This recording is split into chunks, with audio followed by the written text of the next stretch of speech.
All right. My third one of these. Water, electrolytes, protein, carbs.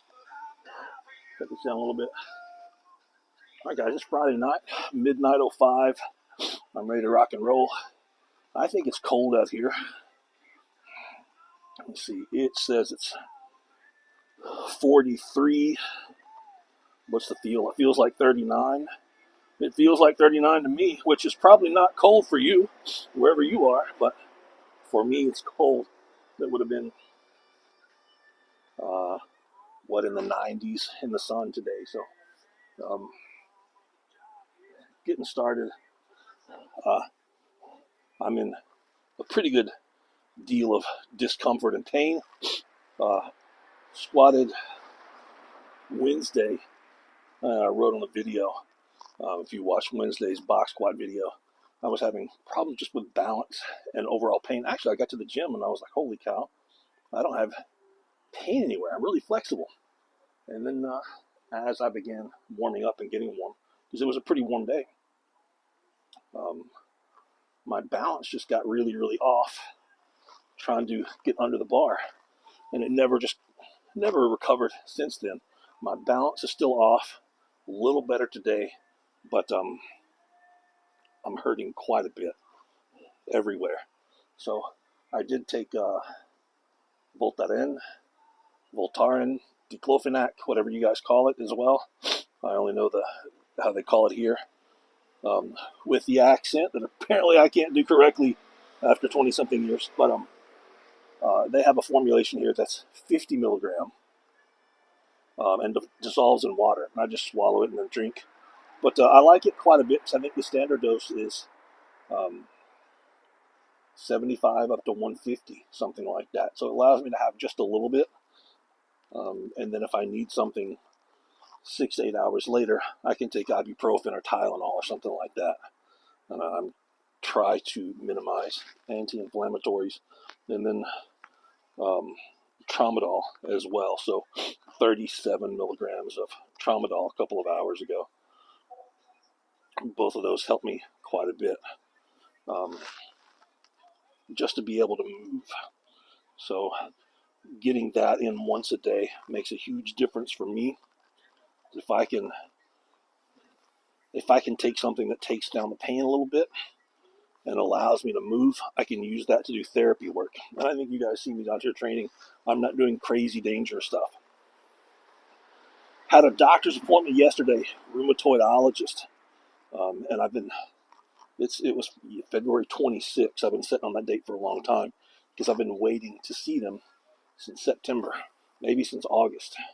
That was the first appointment. So in every doctor that I have, and I have more than 30, I have 33, 35 different doctors that I go through consistently, all specialists that are helping me. They've all got to the point where they said, hey, you've got to see this guy first before we can all move on. So not really any bad news. Told me to be extremely careful and not get sick. And we'll get to the not getting sick part in a minute. But he wasn't really overly concerned about my liver, which every other doctor has been.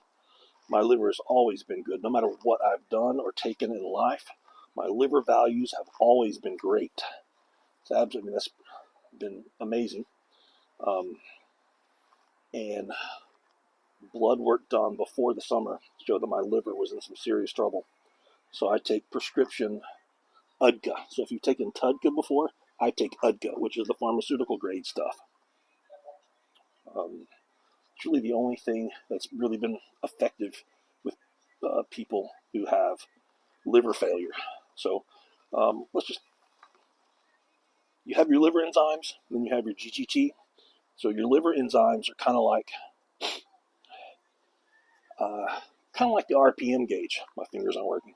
Kind of like the RPM gauge in your car gives you an idea of how hard your engine's working. Doesn't mean you're doing damage to it. It just shows you how hard your liver's working. And it probably shouldn't be working in the red all the time. So mine has been elevated. but not dangerous. But your GGT, and I'm thinking off the top of my head, should be like below 20 or something like that. Well below 20. And mine was nearly 1,000. And that's like if you went to the mechanic and he plugged it in to the computer and it showed the damage that was being done. So first time in my life. So after running the UDCA for 3 months, it was down to like 450, 470, something like that. That's huge, guys. That's really, really huge. That stuff, it works. It flat out works. And then I had blood work done last week because I asked my doctor, hey, can I do my liver test? And he called everything in, so I went and got it done. And it was like 237, 250, I think 237, something like that. So it's still way, way, way out of range, but it's trending in the right direction. But he wasn't overly worried about that because he feels it's nothing that I've done. It's the diseases and the cortisone that's causing it to go up. And he feels he came up with a couple of medications he suggested for my other doctors to recommend for me that will not be harsh on my liver, but will show positive signs. And he feels that hopefully, after a couple of months of using those medications to manage my other diseases might come down. I'm not going to regain everything. But if the activity of the other diseases come down, then I can possibly cut my cortisone dose. His words were maybe up to a half of what I'm taking now, maybe as low as a half of what I'm taking now. And he feels that my liver will go back to normal. So I take that as positive. So he did tell me to be extremely careful. I cannot afford to get sick because anytime you get sick, your immune system is going to go crazy one way or the other. And that will throw me into shambles. So, and I just posted this on the Instagrams. A huge part of not getting sick is, I always say garlic, because if you eat a ton of garlic, it almost ensures that you're never going to get sick because you're going to smell so bad. Nobody's going to get near you. People distancing from you means you're not going to get sick. If you know me, I have hand sanitizer spray everywhere, just inside the door, in my car, at the gym. That's just a me thing, guys. I know that the rest of the world doesn't have that issue, but I do. So I use that all the time, and I always have. That's a big key. And then, of course, you guys know me. I don't really go places or do a lot with a lot of people. But if you wear a mouthpiece, sanitizing your mouthpiece is really, really important. So this is a little bit of old granddad sanitizing my mouthpiece right here for me. Pretty sure this works. So even if I don't drink this, and man, it smells so sweet. What I've been doing the last few weeks is making these and putting my mouthpiece in here. And after the first event, I'll switch it from this, and I've got a really peaty, smoky Scotch that I love. So after the first event, and in between lifts, I'll take it out and put it in, and I can taste the alcohol, and I love the taste of bourbon. And then I'll put it in this next one for the smoky Scotch for the next event, and just take it in and out of the Scotch and taste that. And I love that smell, the little taste of flavor on the mouthpiece. And I keep telling myself, surely it has to disinfect something. So for training today, I don't know what I'm going to be able to do. We'll see. Limited by pain. It is much colder than it has been the last few weeks, which is not conducive to a great grip training program. But I had in my mind, I definitely want to continue playing with the one-arm axle clean and press. I would love to clean and press something with both hands. Whatever I do, really, really light. I just want to do it. Go through the motion. And it's been in my head that I want to load a rock. I've got an Atlas stone sitting right over there. I don't know if I can do it safely. Tacky's not going to stick very well at this temperature. But hey, if I get a chance to get some tacky stuck to me, I'll do that. And then I've got some grip stuff I want to play with tonight. Nothing heavy, but I'm on the verge of setting some records, personal records, and then moving up on the Greek national board for some of the events. So I needed to kind of deload today and continue to work on my technique on those lists. So, and I got to walk away here safely and not sick. So let's see what we can come up to today, guys. Let's see what we can do. Left hand, right hand, 3 sets of 3 is generally what I do just to go through. I'll do a set or 2, see how my positions, joints feel, upper back, neck.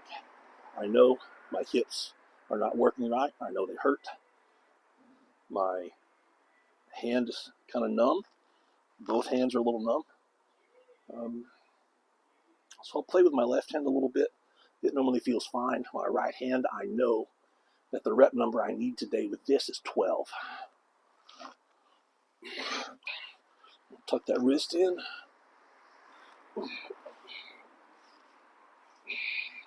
One thing my left arm can get out of groove a little bit, and that's okay. My right arm, you have to remember, really just a couple of months ago, I got 0 with this. 0. Got it to my shoulder, and it went nowhere.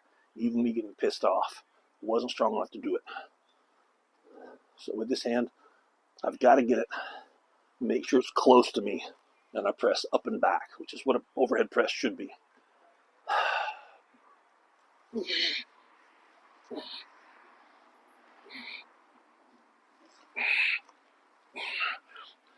So after my second set, guys, I did one before you guys joined in on the program. Do one more, and then I can go for it.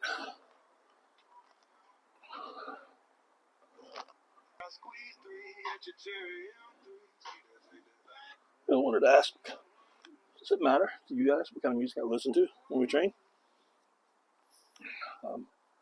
I kind of got hooked on these different songs I found on Spotify, YouTube, and these are like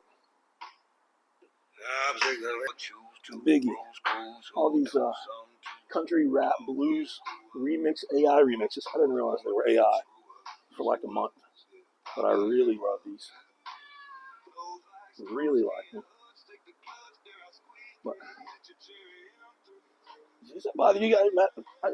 I figured out how to create a Spotify account that people can join into. There's a country western bar here. Asked me to create some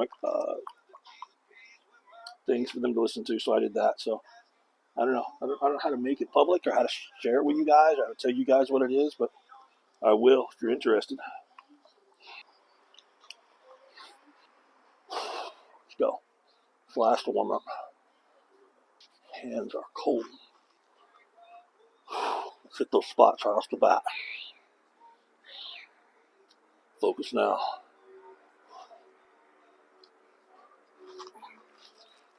It's just pain. Come on. It's just pain.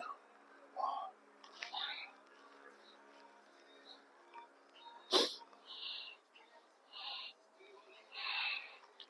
go last warm up. Conta. Means close. Something like that.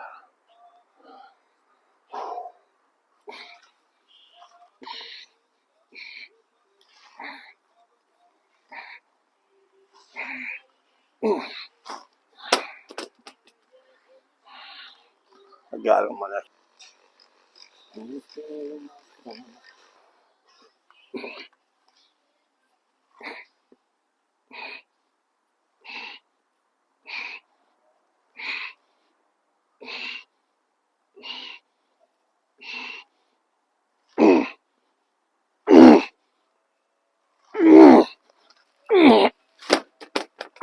Got it. 12. Hurts a little bit. I know it's just the empty axle, but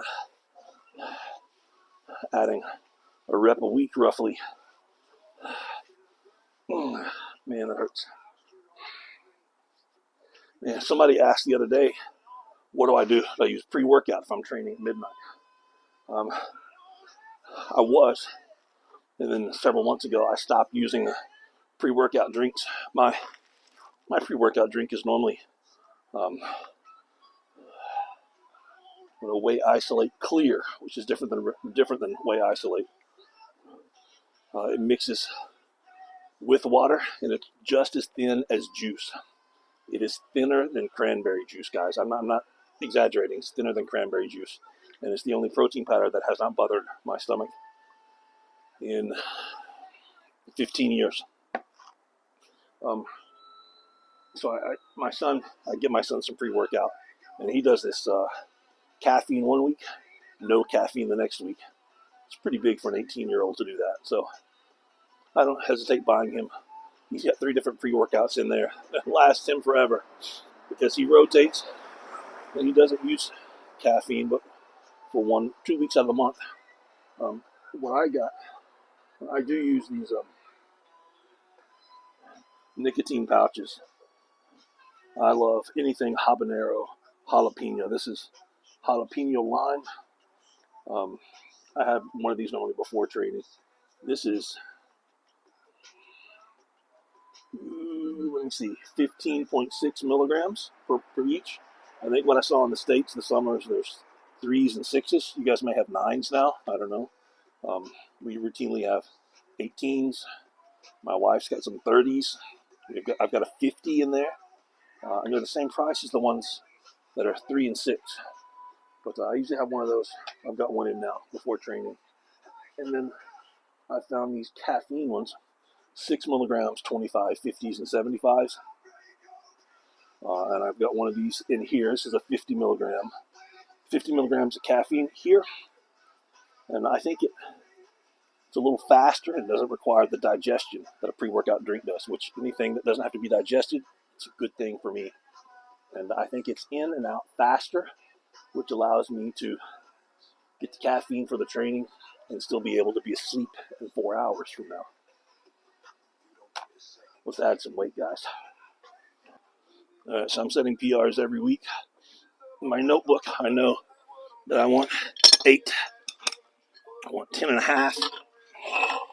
I don't count the collars, although these are heavy. I want 10 and a half and 1 3/4 per side. Last week was 1.5 per side. I'm making small progress every week. I know my first set's with the empty bar, and then after that, I know the rep ranges that I want to set PRs in. So I had the smallest weight possible. These little fraction weights are pretty invaluable. Let's go, baby.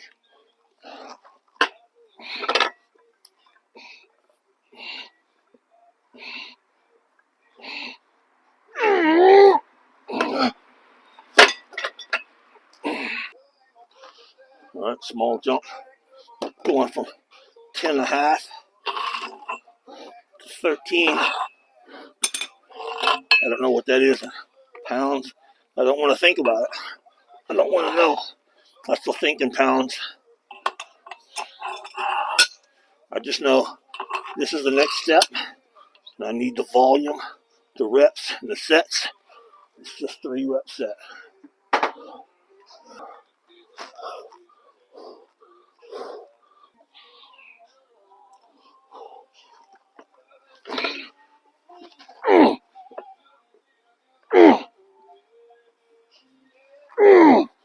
Look at that. If I hit that groove just right, it's going to be 15 and a half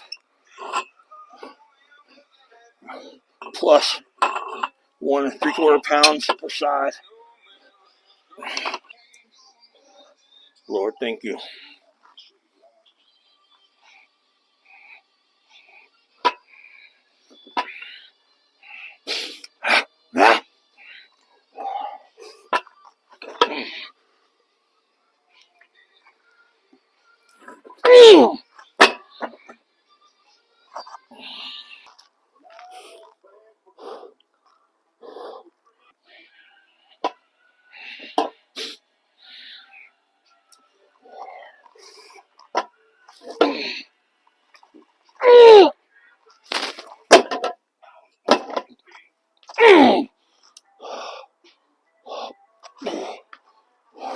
Phone don't ring, and the bed's always made. Just a wanted poster, already starting to fade. They caught her in love, or so the story is told. For 3 minutes. Oh. 18 and a 1 3/4 each side. This is the set I did last week. Pretty hard. Yeah. 23 plus the coins for double. And you'll find love. And don't forget that there is a someone up above. And be a simple kind of man. Kind of man. Who wants to do this for? Extend. You can do this. You can do this. Come on. Good extension. I've been waiting for this moment all my life. Oh Lord, well if you told me you were driving, there we go, guys. I would not live. A little bit of shoulder discomfort on the clean. A little bit of rotation. Slow progress. I got time. You ain't got time. You get ready.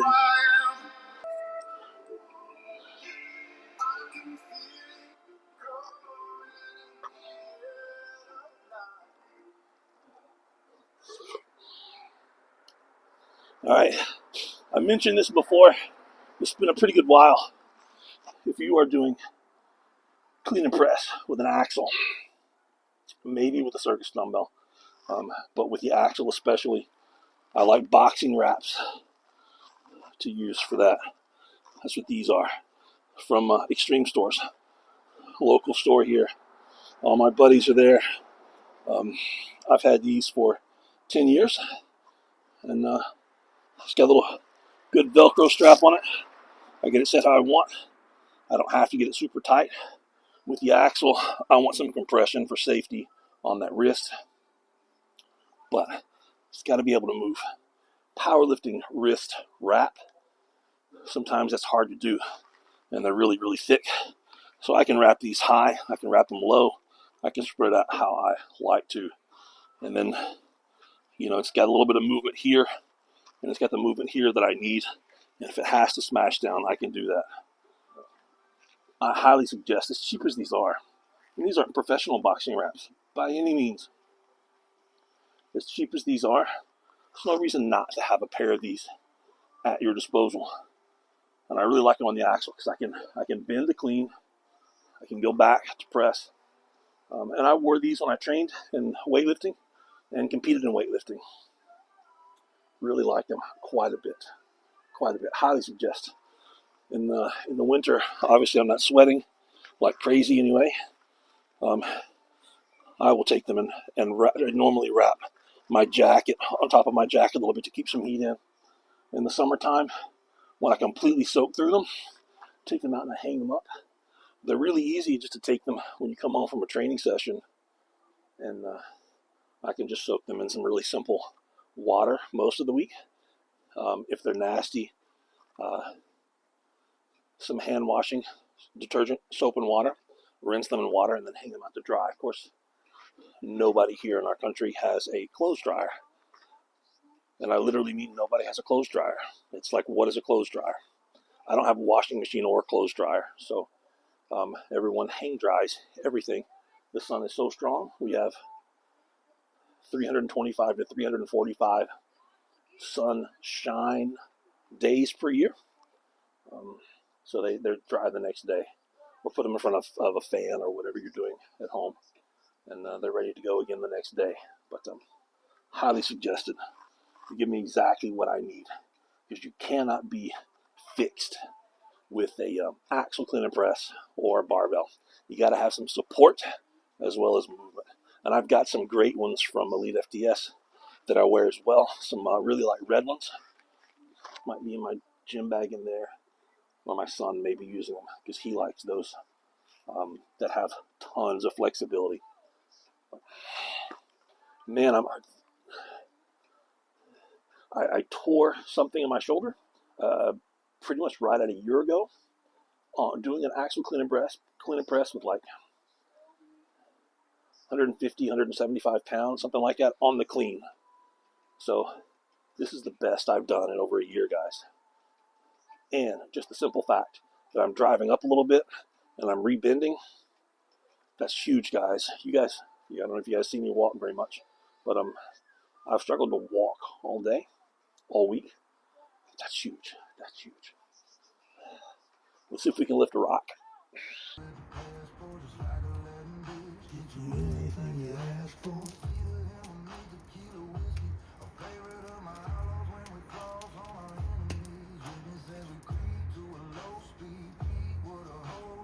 Let's go, baby, rock and roll. You need this.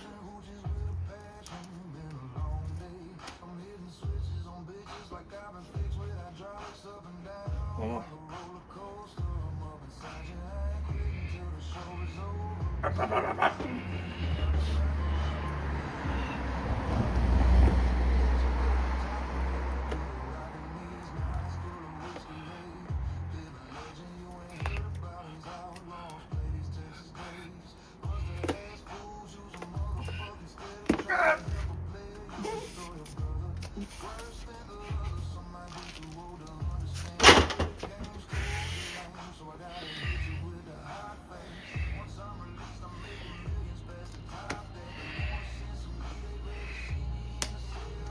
Everybody else better take notice. Coming for all y'all.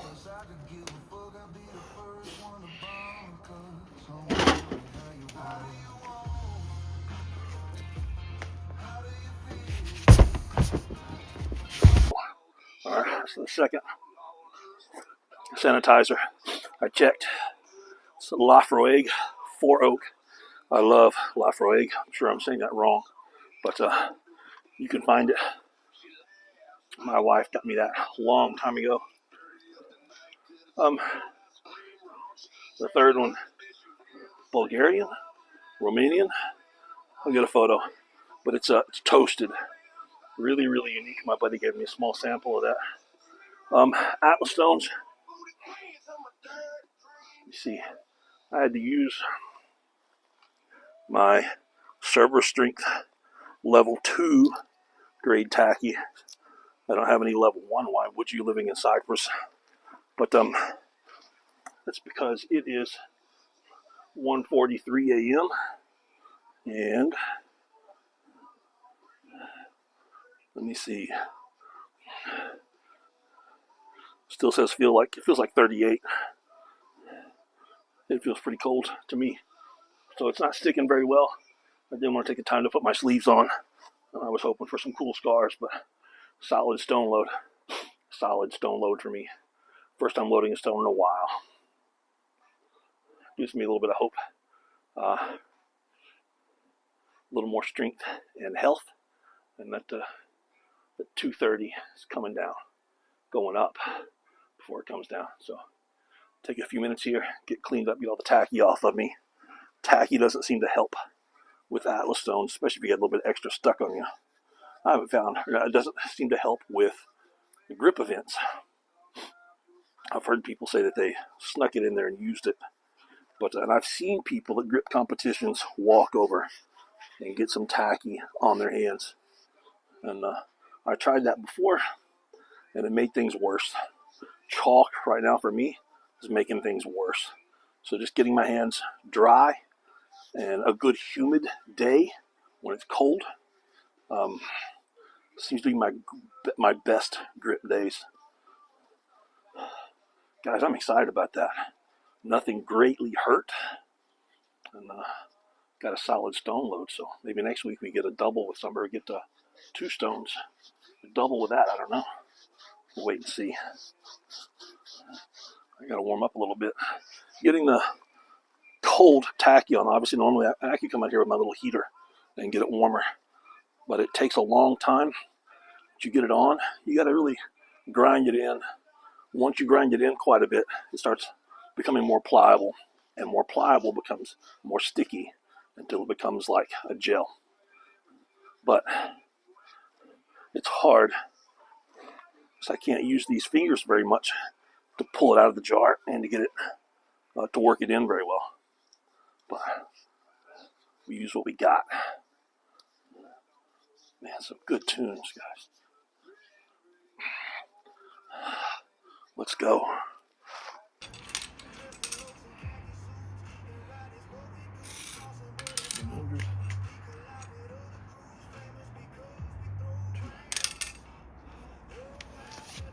Get some doubles.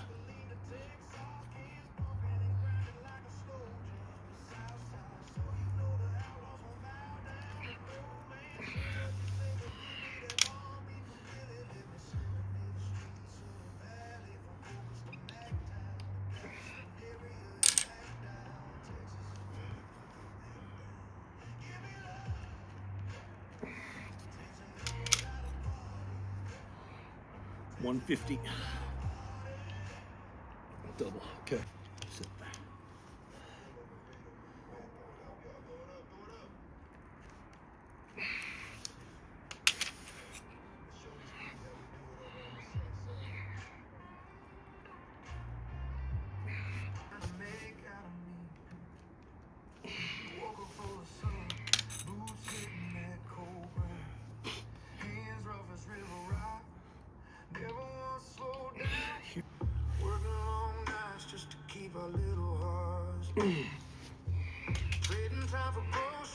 200.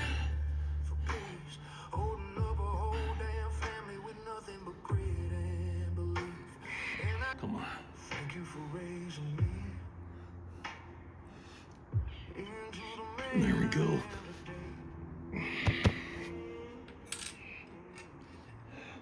$200.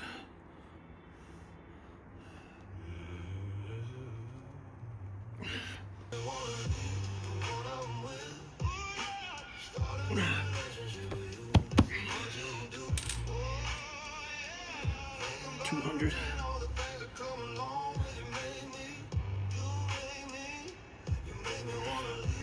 100. Oh. Not all the way close.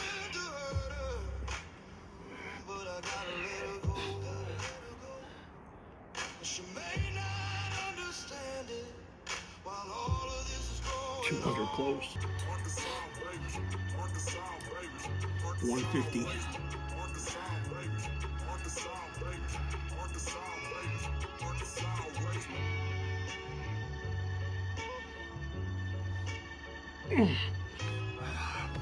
Three-fourths of the way.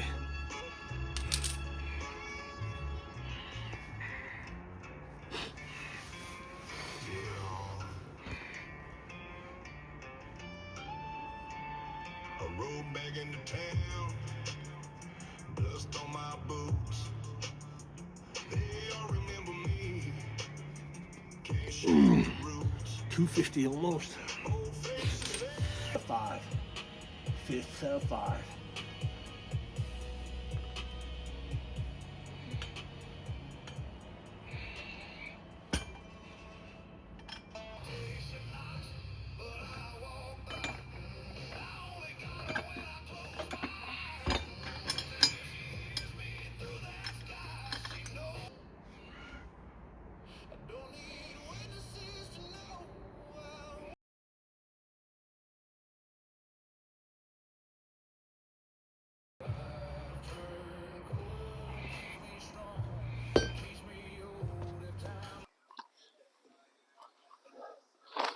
All right, guys. That sterilization was with standard Jameson. And my buddy CJ Murphy told me it was good stuff, and I've had a bottle in the cabinet for a long time. 2 or 3 years, maybe much longer, maybe closer to 7 or 8.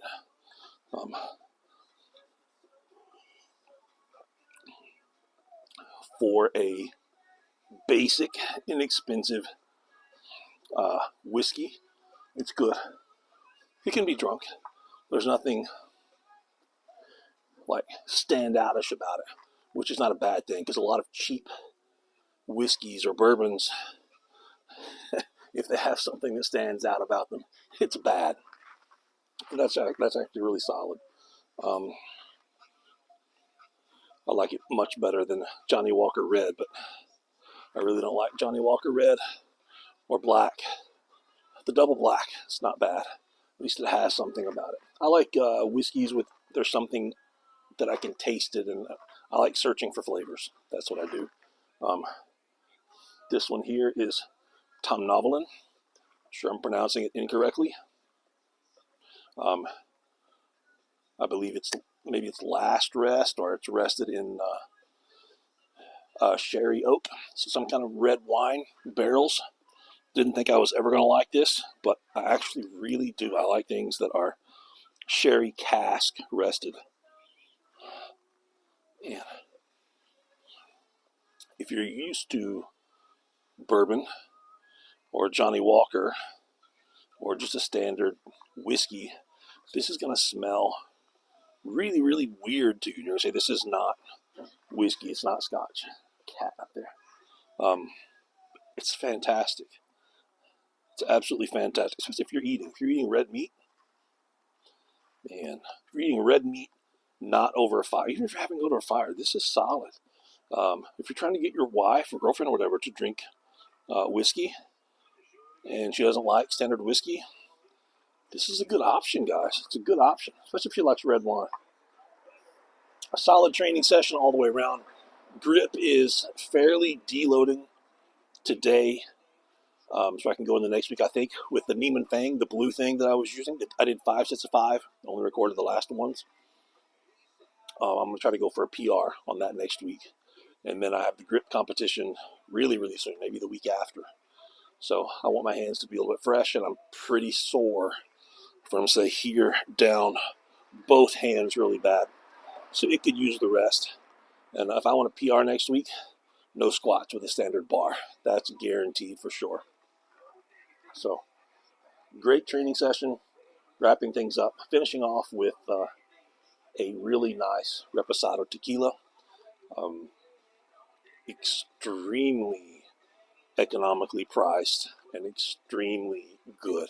I'll get you guys some photos of our videos of what that is up there, what I've been sanitizing with. So great training session. Gonna finish taking in my pads, all of my little bags here, stretch a little bit, a couple of protein shakes.